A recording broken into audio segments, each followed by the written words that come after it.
जय श्री कृष्णा। हर हर महादेव। कार्तिक महात्म की जय हो। भगवान श्री हरि विष्णु की सदैव जय हो। माता लक्ष्मी और भगवान श्री हरि विष्णु की कृपा दृष्टि आप पे और आपके पूरे परिवार पे सदैव बनी रहे। तो आज हम कार्तिक महात्म का 18वां अध्याय पढ़ेंगे। देवेश नारद जी ने कहा, वीरभद्र को गिरते हुए देखकर रुद्र के गण पुकार करते हुए शिवजी जी के पास गए। तब मस्तक में चंद्रमा को धारण करने वाले महादेव हंसते हुए युद्ध में गए। रुद्र को आते देखकर लौटे हुए गण सिंहनाद करके पुनः बाणों की वर्षा से राक्षसों को मारने लगे। राक्षस लोग शिवजी के भयानक वेश को देखकर भागने लगे। जलंधर दैत्यों को भागते देखकर क्रोध में भर गया। हजारों बाण छोड़ता हुआ शिवजी पर झपटा। उसके साथ ही अन्य राक्षस भी शिवजी पर झपटे। उस समय शिवजी जी ने राक्षसों को अपने बाणों की आंधी से व्याकुल कर दिया और प्रचंड बाणों के समूह से उन्हें भूमि पर गिरा दिया। राक्षस युद्ध भूमि छोड़कर भागने लगे। तब जलंधर का क्रोध बढ़ गया और उसने तीव्र आवाज में शिवजी जी को युद्ध के लिए ललकारा। उसने कहा, इन राक्षसों को मारने से कोई लाभ नहीं, आओ मेरे साथ युद्ध करो। ऐसा कहकर उसने शिवजी जी के आए हुए बाणों को अपने पैने बाणों से हंसते हंसते काट दिया।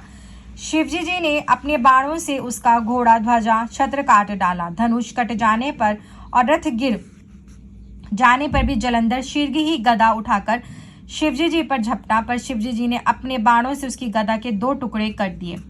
तब जलंधर दैत्य ने शिवजी जी को अधिक बलवान समझकर उनको मोहित करने वाली अनोखी गांधर्वी माया को उत्पन्न किया, जिससे वह गंधर्व गान करने लगे, अप्सराएं नृत्य करने लगी और अनेक प्रकार के बाजे बजने लगे, जिसे देखकर बाजों की उस ध्वनि से रुद्र मोहित हो गए। उनके हाथों से शस्त्र गिर गए पर उन्हें पता भी नहीं चला। जलंधर ने देखा कि रुद्र नृत्य गान के स्वरों में तल्लीन है, अतः वह काम के वशीभूत हो शीघ्र ही वहां जा पहुंचा जहां पार्वती बैठी थी। महाबली शुंभ और निशुंभ को युद्ध भूमि में छोड़कर जलंधर ने शिवजी जी को रूप धारण कर लिया, जैसे 10 भुजाएं, 5 मुंह, 3 नेत्र और जटाएं। वे एक बड़े बैल पर चढ़ गया। पार्वती जी उस शिव समझकर सखियों के बीच से उठी और दर्शन के लिए रास्ते में आकर खड़ी हो गई।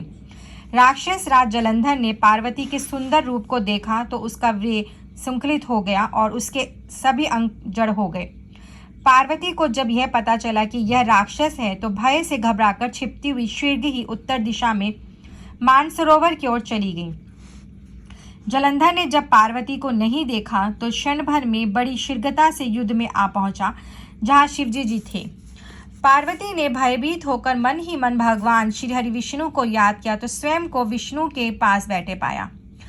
पार्वती ने विष्णु से कहा, विष्णु, राक्षस जलंधर ने जो अद्भुत कर्म किया है, क्या उस दुष्ट का कुकर्म आप नहीं जानते? भगवान श्री हरि विष्णु ने कहा, उसने छल करके रूप बदलने का जो मार्ग दिखाया है वैसा ही हम भी करेंगे। हम भी उसकी स्त्री को छलेंगे, अन्यथा पतिव्रता से सुरक्षित रहता हुआ वह मारा न जा सकेगा। ऐसा कहकर भगवान श्री हरि विष्णु भगवान फिर जलंधर के नगर में पहुंच गए। जब माया का आवरण हट गया तो शिवजी जी को होश आया। तब शिवजी जी बड़े विस्मित हुए और क्रोधपूर्वक युद्ध के लिए जलंधर पर हमला किया। जलंधर ने भी युद्ध में आए हुए शिवजी जी को बाणों का प्रहार करके ढक दिया।